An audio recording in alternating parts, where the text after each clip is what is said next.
Hello everyone, स्वागत है सभी का तिवारी एग्रीकल्चर एकेडमी के यूट्यूब प्लेटफॉर्म पर।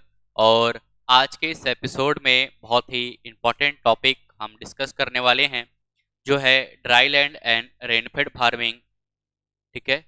और ये एपिसोड, जैसा कि आपको पता है कि कृषि से रिलेटेड जितनी भी प्रवेश परीक्षाएं हैं, जितनी भी जो है आपकी कॉम्पिटिटिव एग्जाम है, सभी के लिए जो है इम्पोर्टेंट है। UPLT grade, agriculture supervisor, AGT, FMCG, Rajasthan pre PG, ICR PG, सभी के लिए ये इम्पोर्टेंट होने वाला है। ठीक है। तो आज हम देखेंगे रेन ड्राईलैंड फार्मिंग और रेनफेड फार्मिंग में डिफरेंस। तो वैसे तो तीन टाइप की होती है, यहाँ पर हम दो को डिस्कस कर रहे होंगे। एक होती है ड्राई फार्मिंग, एक होती है ड्राईलैंड फार्मिंग, तो एक होती है आपकी रेनफेड फार्मिंग, एक और होती है जिसको कहते हैं ड्राई फार्मिंग। ठीक है। ड्राई फार्मिंग मतलब शुष्क खेती।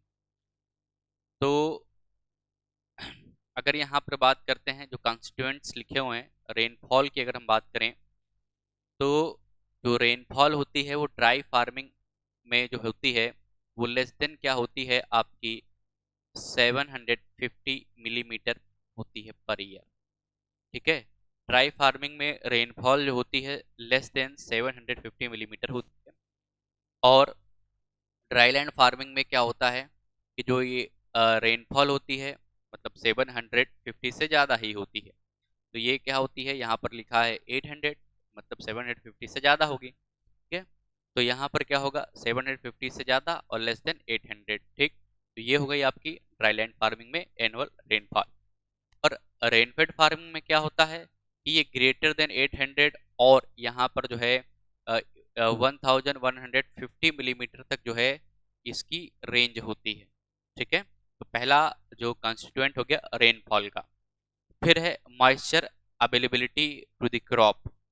अब यहाँ पर जो है ड्राईलैंड फार्मिंग की बात करेंगे तो यहाँ पर शॉर्टेज होती है, और ड्राई फार्मिंग में भी शॉर्टेज होती है। ठीक है। ड्राई फार्मिंग में भी चूंकि रेनफॉल जो है main annual rainfall less than 750 millimetre है, ड्राई फार्मिंग के केस में अगर बात करें तो यहाँ पर भी शॉर्टेज होती है और ड्राई लैंड फार्मिंग में भी शॉर्टेज होती है। But in case of rainfed farming यहाँ पर इनफ होती है। क्यों? क्योंकि यहाँ पर जो रेनफॉल है वो ग्रेटर देन 800 मिलीमीटर से लेकर के 1150 मिलीमीटर होती है।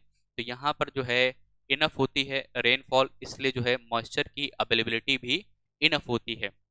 नेक्स्ट, ग्रोइंग सीजन की बात करते हैं तो जो है ड्राई फार्मिंग की अगर बात करते हैं तो ड्राई फार्मिंग में लेस देन 120 डेज की जो क्रॉप होती हैं उनको ग्रो करते हैं। जैसे उर्द और मूंग 70 to 18 डेज में ये अपनी लाइफ साइकिल को कंप्लीट कर लेती हैं। ड्राईलैंड फार्मिंग में मोर देन 100 डेज की क्रॉप्स को ग्रो करते हैं, लेकिन 200 डेज से उनकी जो है लाइफ साइकिल कम होनी चाहिए। तो ड्राईलैंड फार्मिंग में 200 डेज से कम की जो क्रॉप्स होती हैं उनको ग्रो करते हैं, ग्रोइंग सीजन वाली। और रेनफेड फार्मिंग जो है यहाँ पर तो कोई बात ही नहीं है, यहाँ पर मोर देन जो है 200 डेज से ग्रोइंग सीजन वाली क्रॉप को ग्रो करते हैं। ठीक है। चलिए आगे बात करते हैं, ग्रोइंग रीजन की बात करते हैं। किन किन रीजन्स में ये जो है फार्मिंग होती है। ड्राई फार्मिंग आपको पता है एरिड रीजन में होती है। ड्राई फार्मिंग की अगर यहाँ पर बात करते हैं, ठीक है, ड्राई फार्मिंग कहाँ पर की जाएगी, ड्राई फार्मिंग तो ड्राई फार्मिंग मेनली आपकी जो होती है एरिड रीजन में होती है। कहाँ पर होती है, एरिड रीजन्स में होती है। और जो ड्राईलैंड फार्मिंग है वो एरिड और सेमी एरिड दोनों में होती है, इसलिए यहाँ पर लिखा है arid and semi arid as well as uplands of sub humid and humid regions. तो ड्राई फार्मिंग तो एरिड रीजन में होती ही है, शुष्कवर्ती क्षेत्रों में। बट जो ड्राईलैंड फार्मिंग है वो एरिड और सेमी एरिड दोनों में देखने को मिलेगी। और जो अपने पास रेनफेड फार्मिंग है वो जो humid and sub humid regions में देखने को मिलेगी। क्रॉपिंग सिस्टम की बात करते हैं, किस टाइप का क्रॉपिंग सिस्टम एडॉप्ट किया जाता है। तो एरिड जो मतलब ड्राई फार्मिंग है यहाँ पर केवल सिंगल क्रॉप को ग्रो करते हैं। यहाँ पर जो है अपने जो है ड्राई फार्मिंग में इंटरक्रॉपिंग नहीं करते हैं। जो ड्राई फार्मिंग है, अब ये तो यहाँ लिखा नहीं है, ड्राई फार्मिंग है यहाँ पर जो है इंटरक्रॉपिंग नहीं की जाती है। यहाँ पर जो है इंटरक्रॉपिंग नहीं करते हैं क्योंकि यहाँ पर जो है मॉइस्चर की अवेलेबिलिटी की शॉर्टेज होती है, तो यहाँ पर इंटरक्रॉपिंग नहीं कर पाएंगे। बट यहाँ पर सिंगल क्रॉप को ग्रो करते हैं, वो भी शॉर्ट ड्यूरेशन वाली। ठीक। अब जो ड्राईलैंड फार्मिंग है यहाँ पर सिंगल क्रॉप को तो ग्रो करते ही करते हैं, बट यहाँ पर जो है इंटरक्रॉपिंग भी हम कर सकते हैं। ठीक है, मोर देन जो है 2 क्रॉप्स को ग्रो कर सकते हैं। और जो अपने पास रेनफेड फार्मिंग है, इसमें इंटरक्रॉपिंग भी करते हैं और डबल क्रॉपिंग भी करते हैं। ठीक है, मल्टीपल क्रॉपिंग भी यहाँ पर कर लेते हैं। यहाँ पर जो है मल्टीपल क्रॉपिंग भी कर लेते हैं। अगर हमारे पास थोड़ा बहुत जो है सिंचाई के साधन भी हैं तो यहाँ पर मल्टीपल क्रॉपिंग भी कर लेंगे। फिर कॉन्स्ट्रेंट्स की बात करेंगे तो यहाँ पर क्या है, विंड एंड वाटर इरोजन हमें देखने को मिलता है।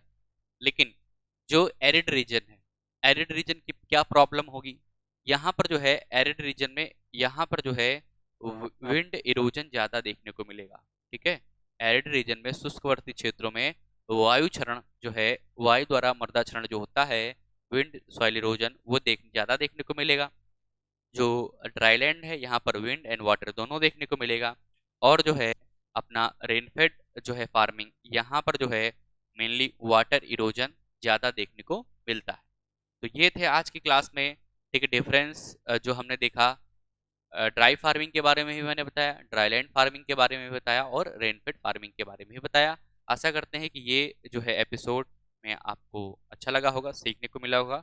और इसी तरह के एपिसोड आपको डेली मिलते हैं, उसको शेयर करा करिए और इनके एक प्रॉपर नोट्स बना लीजिए, इनकी प्लेलिस्ट भी जल्दी ही बन जाएगी। ठीक है, चलिए तो जय हिंद सभी को, धन्यवाद, राधे राधे। अगर किसी छात्र को किसी एपिसोड में दिक्कत आई है तो भी बता सकता है। और अगर आप कोई टॉपिक समझ में नहीं आ रहा है, अक्रॉस एग्रीकल्चर के जितने भी सब्जेक्ट हैं उनसे आप जो है कोई भी टॉपिक समझ में नहीं आता है तो आप कमेंट कर सकते हैं 9793900888 पर कॉल या मैसेज करके बता सकते हैं कि सर इस टॉपिक में प्रॉब्लम है तो इस पर हमें वीडियो प्रोवाइड करा दीजिए, तो उस पर भी प्रोवाइड हम आपको वीडियो कर देंगे। ठीक है, तो जय हिंद सभी को, धन्यवाद।